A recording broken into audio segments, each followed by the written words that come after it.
Hey y'all, welcome back to another episode of Booked and Busy-ish.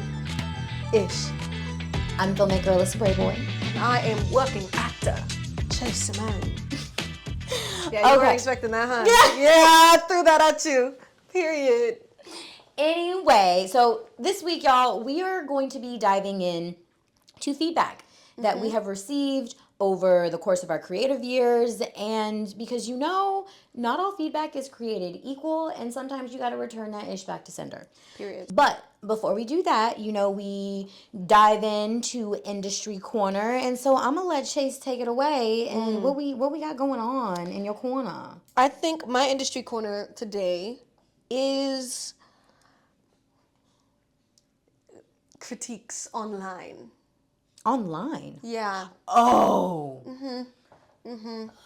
Because in our lives, we are, for better or for worse, social beings. And everything that we do is out there by choice. Like we're not being recorded and it's just being put out there. Like we're putting stuff out there. Or are we? Anyway. Not that we know of, you know? And the internet is forever. And the internet is forever. I mean, unless you got a really good team, the internet is forever. And I think that it's really interesting that we are choosing what to put out there. And we're, in theory, proud of what we're putting out, or at least happy with what we're putting out, and it can just, so quickly be flipped on its head. Do you have an example, or what do you... Not with me particularly, because I just have so much confidence that, no one could ever say anything to tear me down. Okay, so you're telling me there hasn't been a piece of content that you have let out into the world in which you wouldn't, you want to, take it back? See, here's the thing. I'm at a point in my life, and my fame arc, where I can take things off the internet and nobody really cares. Nobody's screenshotting my lives Fair. from high school where I felt the need to MySpace, dance and sing and do all the things online. Those disappeared, and while they were out there, they are not anymore. There are, however, things where people have spoken about me. Okay. Put my name in their mouths, in their fingers, on their posts, where they didn't need to. And those are the types of things that I don't like because nope. Previous episode, y'all. Nope. I think that's my example of it's not even something that I put out there. It's something that was said about me without my consent, without my knowledge, until, a real homegirl brought it to my attention. That is the worst thing about the internet. One of the worst things. It's really disheartening to know that there are foul human beings out there that have no problem saying things about other people or taking other people's content or things that they've sent and trying to either capitalize off of it in a very foul fashion or just to hurt somebody else. I'm like, y'all, what are we doing? Stop. Yeah. And for me, in my example, it was both taking my content and adding things to it, like commentary to it that were not true for one. But also, you're going to take my content. I think somebody reposted a photo of me. The caption was what I had an issue with. And then they covered my face with an emoji as if that photo was not on my Instagram still. And it was not very clear that it was me, even if you did put an emoji over my face. That's not respect. It's immaturity. It's so interesting. And sometimes it really is hard to sit back and be like, this has nothing to do with me. Yes, it's happening to me, but it's also something that's just happening. And it says more about the other person than it does me. Yes. And that whole mindset shift of, well, I must be doing something right because y'all mad. And you're talking about me. You're sharing things about me. I'm like, Okay. Yeah. All right. That is something I feel very fortunate to have the mindset of, because I already know, look, ain't nobody gonna come for me and do anything that I haven't already said out of my mouth about myself. And so like I'm not someone to hide. I'm not saying anybody like, but I'm just like, come on if you want to. I already know the scrutiny that's gonna come, the trolls, the goblins, all of the things. And baby, we ready. So, anyway, That's my little industry corner for today. okay, That love it. feedback is literally everywhere, whether you ask for it or not. And on that note, we on to notes, because, who baby, sometimes You didn't ask. no, and then on top of that, it is wild, but like something that I learned, and I know you have as well throughout our creative career, that taking feedback and criticism, it is a skill within itself. Yes. Having the ability to wade through it and realize what's helpful, what's harmful, what is like, ooh, didn't need to hear that, but it's true. And so how do I process? How do I shake it off? How to receive feedback is so important. In any profession, in any industry, but artistically, there is a different layer to it where, oh, so that's exactly what we're diving into, y'all. So Chase, dive back in there. And we go into the deep end and share with me. Let's talk about some harmful like pieces of feedback Just and straight harmful. up bad. Yeah, that you're like, what? When I was in like my freshman year of college, cut all my hair off. Okay. Super fun, liberating, awesome. Honestly, I just got tired of doing my own hair.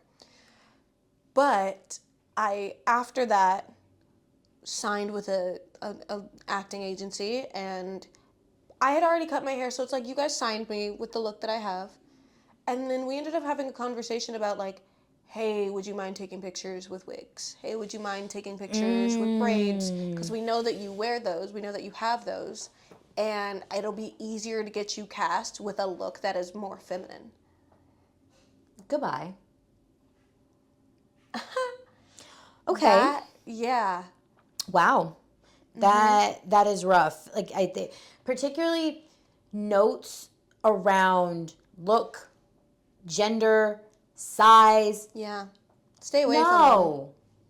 Like Stay away. Okay, or tread so fucking lightly. Yeah. Because I don't, and I have noticed over the years, whether it's coaches, managers, agents, it's gotten better. Yes. It has gotten Because people have better. called them out on it. Right, it's like you can't talk to people like that. You cannot. Like I understand there might be truth to what you are saying, but can you find another way to say it? Can we please not? Like, and same with like personality. Yeah. Like for me, oh my God, one of the most harmful notes that I used to consistently get, to the point where there was a time frame where I tried to be smaller. They're like, Alyssa, you're so big. Like you're very what is like that? Take it down. Like you're loud, you are like very boisterous, and it's great. Like I'm glad you can go there, but let's reel it in. And even outside of that, personally, like one of my early-ish relationships, I had a significant other, their mother couldn't stand my laugh. It was like that. It was just so like, oh my God, it's so loud, so annoying, so like, and so for the longest time, I didn't know how to laugh anymore. Yeah. I would Because air we do. laugh. We take it. I would just use my breath. I'd be like, sound would not come out of my fucking mouth. Yes. I had to reteach myself how to laugh because I was so affected by what this woman said to me because I loved her son. And I was like, oh my God. One, going back to your statement about like, you're a lot, you're whatever. There's a lovely song. I don't know if you've heard it, but it's by Dove Cameron. She just came out with a song called Too Much. And the chorus says, I'm reading it because I didn't want to disrespect of. Or any copyright I don't want to infringement. disrespect of. No. She says, if you say I'm too much, baby, go find less. Hello. If you can't keep up, stay below, I guess. If I'm such a big deal, maybe you're too little. Oh, it's tough. I'm too much. I love her. We stand for Dove in this household. Hey! But it's that energy of like, if I'm too much, I'm not for you. Right. And go find I'm less. not for you. Go find less. And go find a smaller being. It took me so long to shake like the essence of that note and be like, oh, and I think I was taking not a casting director workshop. I was taking a Shakespeare workshop. Okay. And I was doing a monologue, and I can't remember which queen, Winter's Tale, and did my monologue, and the coach is like, Alyssa, what's like, there's so much more in there. What's going on? What's going on? Like, and asked me and said it in a way. I was like, I'm afraid of being too much. I'm being too big and not being able to contain it back. Yeah. And he looked at me and was like, I would love to see what too much looks like from you. Like and oh my God, the instant like just Tears. Yep. So, like slow sob, not ugly cry, but just like the amount of liquid that comes out of this woman. She's a crier. And a sweater and like oh my such. Like she's no joke, and so we can't go there. Anyway, so wrong podcast. Great job. Reining it in. So I stood there, and he's like, Alyssa, I want outside to feel your monologue. He's like, you have it, that energy, that and he's like, there's greatness in there. Why the fuck you keeping it locked up? What is happening? And from that moment, like, yes, it was unleashed, but the way I still have to make the fucking conscious effort to be okay being this big bad bitch that I am, I'm like, so that was a note that I was like, yo, take it back. Yeah. I don't want it. Yeah. And that I still work on. And that's what angers me is the way notes can leave such a mark. Yes. They leave a stain, and you do so much work to undo other people's bullshit. But I love that it was a positive note that undid the harmful note. Oh! I love that it was somebody else correcting it and being like, you may have heard this, and you may have heard this 1,000 times, but this one time that you will hear it coming from me is what's going to be the difference. And that is the strength of a good note, because you will know.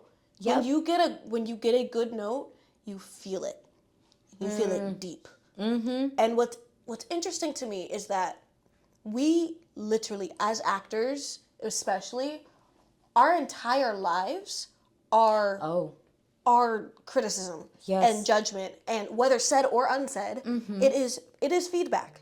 We are constantly submitting auditions and not getting anything back. That's feedback. Yep. That's feedback. And you have to be You might not hear anything from them, but it's something. And so if you're constantly being critiqued, it is hard. It's hard not to internalize those things. It's hard not to have those bad days just take you out. Baby. And they do sometimes. They take you out, and it's hard because it's constant. Yep. I mean, you're lucky if it's constant. Truly. Because that means that you're doing something and you're in there. So but even though it's hard, it's so good for you. It's so good for you.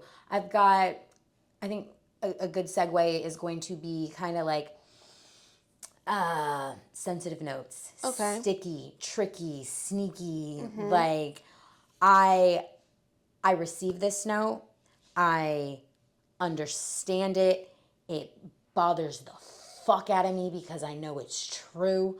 I've got two. I'm going to start with one, then I'm going to bounce it to Chase. But I constantly, where I am now in my career across the board creatively, always get, you're too smart for your own good. Your technique is great. I see it though. We both get this. And I'm like, we have both gotten this note in our studio actually. And it's like, I get the note because it is true, and it sucks that it's true because we don't like hearing it. Like I was and I am still. I'm a thinker. Like if I get a script, I'm dissecting it. I am trying to understand like in a good script at least, everything was written for a reason. And the dynamic between the characters, the words that pop, the things that the other character reacts to later in the scene that they didn't react to earlier in the scene, those kinds of things, I love thinking about that. But it does kind of sometimes get in the way when you're in the scene and you have all of those, well, this is happening because of this and this is happening because of this, floating around in your head that you're not in the scene. And it sucks that it gets called out sometimes. And you get told, hey, you did great, but I could tell that you were thinking. Right, like your actor brain was on. You're watching you. Yeah. Yeah. And it's like you said, it's a sneaky, sticky note because it's like, I know it's true because I am thinking, and I was at least raised. We're all raised in a society that's like being smart is ideal, but then if you can't be too smart, right? Because then when you're too smart, and what that note means is you're phoning it in and you're being slick. Yeah, like you didn't, and half and half. I will have to say, because sometimes, for me, I will be honest.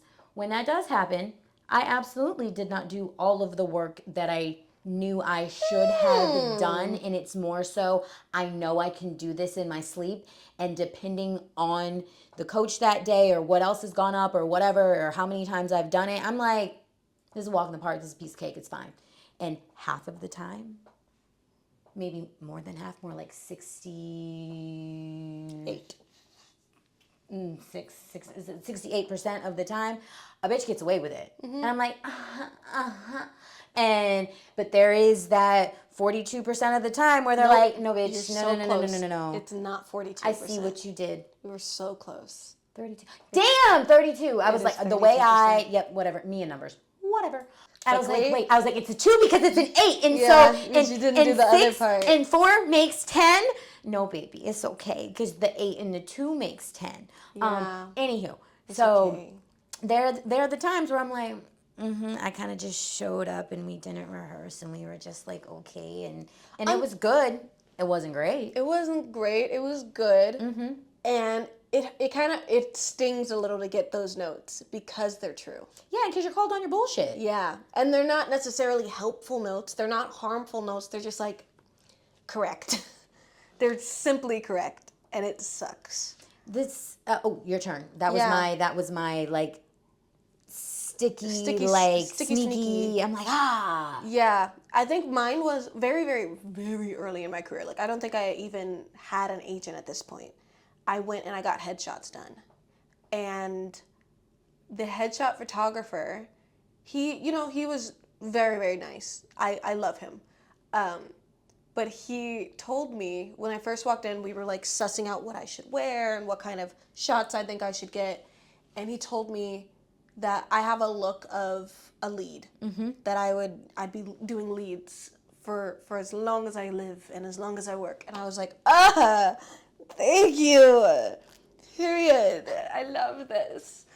And then I started auditioning and I started noticing like he wasn't wrong. I was getting a lot of auditions for lead roles, or just like high supporting roles or just bigger, roles. And then I realized that I was not getting like any co-stars or guest stars or anything like that. And I used to get submission reports from my agent. So I saw that they were submitting me for them. I never got the auditions. And so then it started to kind of like get in the back of my head that I was like, what if he was right? What if I do have a certain look that is more lead actress vibes, but the joy of the industry is sometimes you have to get the credits to earn that. What is that, Catch-22? Yeah, it's the Catch-22 of we only want to see you for leads, but we're only considering people for leads that have been leads. That can prove that they've either been leads or that they've been on set enough that they know what they're doing. They can lead a cast. They can do what they need to do. They can carry a show. But it's hard. It's hard. What's funny is I didn't even start getting co-star audition until I switched agents.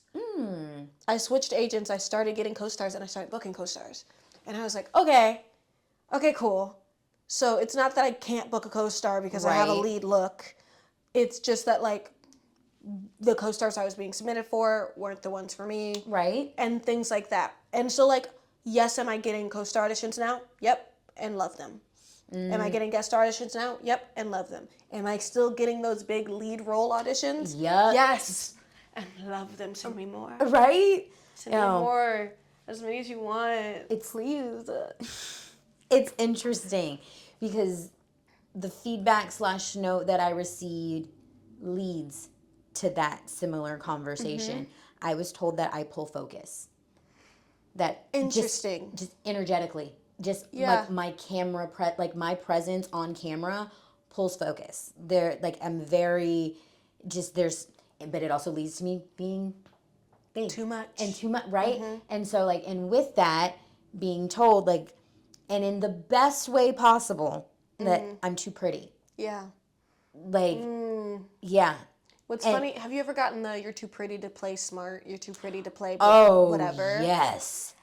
And I'm like, okay, you know what? And a part of that is actually what had led me down my own creation path, because I'm like, oh, let me show you. You think I'm not, like, I'm just another pretty, light skin, high yellow, like, high yellow baby. Gets me. She says it all the time, but it gets me every single time. Yes, I'm like, okay, I get it. I'm leading lady material and the competition is fucking stiff, and I have to show them, I gotta go dig all the way deep down, uncomfortable, raw, like, yo, whoa, wait, that was Alyssa Bray Boy, get the fuck out of here. If she can do that, like, and be, like, the way I have reverse engineered my career to be like, you know what, I'm done waiting. Yeah. I'm done in terms, like, waiting for approval, waiting for the opportunities. I'm gonna do it my goddamn self. I'm gonna show y'all. And I'm gonna show out. And that's what it is. And so the way I'm like, okay, yeah, all right, I pull focus. It is a note that if you take it the wrong way, it can be detrimental, and it will weigh on you, and you will either make yourself small and try and not to pull focus, but then not be who you are, and therefore not get what is for you. I mean, you're going to get you know what I'm trying to go here. And so it's a matter of like, okay, how do I step into that and use it to my benefit instead of my detriment? It's really funny. A professor in college had the same note. Now, his reasoning was, and I truly believe this is correct, he is a 6'5", tall, black, bald man. That's going to pull focus. Like, baby, genuinely, you're going to pull focus. And he got that note a lot, and he was like, great. So you know what that means? Put me dead center. Hey! Because you're right. You can't put me in an ensemble. Because I will center. He said you can't put me in an ensemble because you're right. I'll be the tallest one out there. My head's shining, catching all the light from the stage lights. People are gonna look at me. So if they're gonna look at me anyway, give them a reason to look at me. Put me dead center. That also has to go on a shirt. We got all these shirt ideas or all of these little sayings, these quotes, these things. Anyway, because we are the potato bread. Yeah, if you don't know, go find out. And watch. Go watch. Go back and watch. I'm not gonna tell you what episode it is. We gotta tell them. No. Oh, watch all of them. I'm gonna do the thing. Watch all the episodes. It's one of these. Anyway, moving on. Okay. Just pointing to the ether. They know what I mean. Okay. Are we on to helpful notes? I hope so. Like, I hope I'm in an era of healthy notes. Yes. What is a healthy like feedback note for you? A good note, and it kind of goes towards you're too smart, you're thinking too much. It was you're playing at it rather than being in it. That's a good feedback for me because, for one, it doesn't spell out word for word, you have to fix this, you have to fix that. I don't love those notes that are very specific of, not that they're line readings, but just like change this exact thing that you're doing, change this exact thing. But a general note of, I can see that you understand what needs to be done, and you're getting there. You're just not letting it be, letting it find itself within you and come out. I've loved getting that note, and I've gotten it a couple times, but it's only because it's correct. Like, I know what I'm supposed to do. Sometimes I'm not mentally there, and I'm going through the motions, and I'm saying it, and I'm doing what should be done, but I'm not in it. And it's a great thing to call me out on, because I'll clock it and I'll fix it. I love that. Same, but absolutely different is the note of, I want to see why Alyssa brave away. I want to see your take. You're doing and making all of the right choices, but like those times where you're missing that essence, that thing that you do, because sometimes you forget, you like slip into like, okay, I got this audition, like, but you can't forget that. You can't forget like putting your signature on it. Yeah. Like we talked about it in class when we did the New Girl scene. Yes. It's like, how would, like, yes, you're hitting all the beats, like all of it's but the way that you like for me, sometimes it's like body language and like sitting into and breathing into and being in the pocket of something the way only you can. I want to know the way and see the way only who like that individual is going to do it, because you have to know why and how you would do something differently. Absolutely. Like make such specific choices and try different things. And don't just make a choice for the sake of making a choice. Yeah. I think that will always piss me off. If you're just doing something because you want to be different, you want to do it differently than the person that did it originally. We talk about this a lot in class. I'm activated. It's really hard to redo something and work on it in a scene study class, especially if it's from a film or a movie, or a film or a TV show that you've seen, because you know how it was done the first time, how it's correctly done. But sometimes doing a scene from a play gives you more creativity, because you haven't seen it. Right. You haven't seen the correct way to do it. Or if you have, you've seen so many different versions of it that it truly can become your own. And sometimes it's simple things like taking your own age into consideration. Yes. Like, for the longest time, like, I used to sometimes be like, oh my God, I don't understand why I have this audition, because I'm not what it was. I'm not 40 to 50. Yep. And I'm like, Alyssa, stop. They believe that you can do it. It's not about looking 40 to 50. It's bringing you and your experience that you have had in the world to the role. Okay, bring it and do it as what? I somewhat disagree. Not that you look 40 or 50. You don't. Sometimes I just think they don't be thinking about it. Because I fully got an audition 3 years ago. 3. Count them. Okay. For a mother. You could be a young mom. Of 4. You could have had twins. No. Quadruplets. No. My oldest was 9. Okay. Something crazy could have. Okay. No. All right. But you do it anyway, and you make it yours. I sure did. Because maybe you got a dummy character. You got dummy sides. Maybe you don't know. I said, just come do on, it. y'all. And, like what did I do? Devil Wears Prada, and I had to put my Alyssa spin on being fucking Anne Wintour, and like how at that age, like at this, being Meryl Streep was Anne Wintour. Well, yes, but like the both icons, right? Like, I don't want to do it how Meryl did it, like even though Meryl, but okay, how would I, as a young Black woman in this role, like in this position of editor-in-chief of Runway magazine, oh my God, the pressure. The constant having to prove myself. All of and that's like leaning into what they mean by how would you do it. Yeah. Use all of the pieces of yourself to make those decisions and those choices, because sometimes we forget about us and putting us into something, and we're trying to do what everyone else wants from us, what everyone thinks it should be. Like, no, stop, get out of your own way and utilize your instrument, your life experience, all the things. And I'm getting off the tangent train and getting back onto feedback. I think what's really interesting, going back to just the feedback itself, or the reception of feedback, it's really interesting to take into consideration the fact that you just need to know who to seek feedback from. Because sometimes you don't need to ask certain people certain things.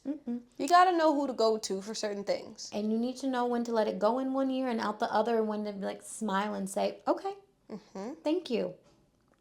And that's it. That's and it. Don't give it a second thought. Literally let it go. Because no. I always relate it to, I used to have so much of a problem with PE coaches that didn't seem like they could do what they were asking me to do. Ma'am. That always pissed me off. I was like, you're telling me that I need to run a mile in under 7 minutes. You haven't run a mile in 17 years. So I need you to sit back and let me walk my mile and be happy about it. I have a hard time with that as well, just in general across life. I am never going to ask for help, advice, feedback from someone who hasn't done what I'm trying to do. Like, I feel the same way when it comes to, like, the workout classes that I do or anything. If you can't do it, no, I'm not doing it. The workout class that we take, plug it. Habibi Body. Shahada Kareem. Y'all. She laughs. We are struggling. We are breathing heavy. I am about to collapse. Crying, sweating. All the things. And this woman is sitting there like, come on, y'all. Lift your leg. Higher. Turn out. And doing it with a smile on her face. Having a conversation, cackling, keeping count. I'm like, I will take advice from you. Hello? Anything you tell me to do, yes, ma'am. Because you're showing me. You are showing me that the advice you're giving me, it's coming from somewhere. You apply it. You are proof.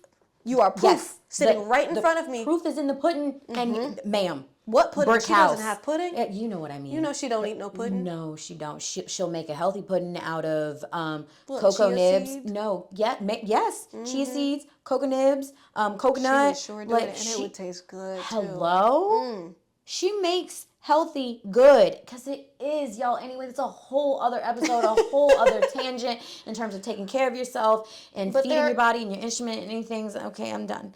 But there are certain people that you have to know.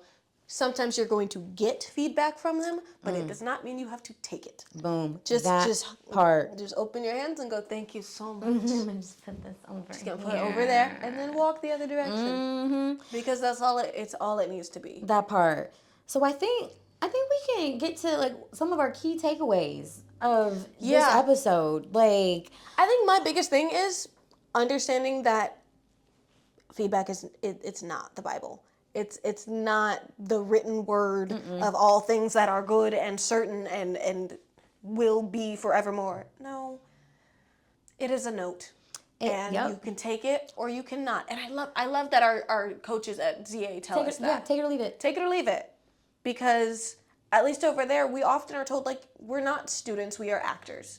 We are collaborators. We are working on our craft and fine-tuning it. Yep.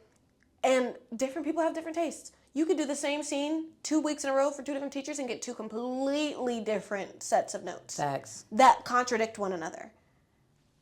So you never know. Yep. You sit with it. You sift through it. You're like, I liked this from him. I liked this from her. And you learn to trust yourself. So important. I feel like that, Yourself, your instincts, your gut, your voice, like use it, utilize it, sit in it. And then lastly, something that we didn't touch on, but we danced around that is really important to take away from all of this, y'all. Sometimes feedback and things that you hear from other people is a reflection, projection. There it is. And so again, No, it has nothing to do with you. It has everything to do with themselves.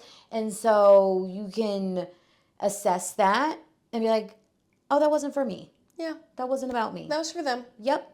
And they needed to get that out. Mm-hmm.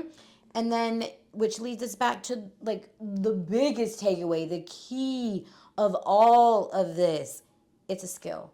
Mm-hmm. It is something that's in your toolbox for everyone, not just artists, not just actors, like being able to discern between constructive criticism and criticism. And so with that, that's our TED Talk. And yes, let us know. Put it in the comments.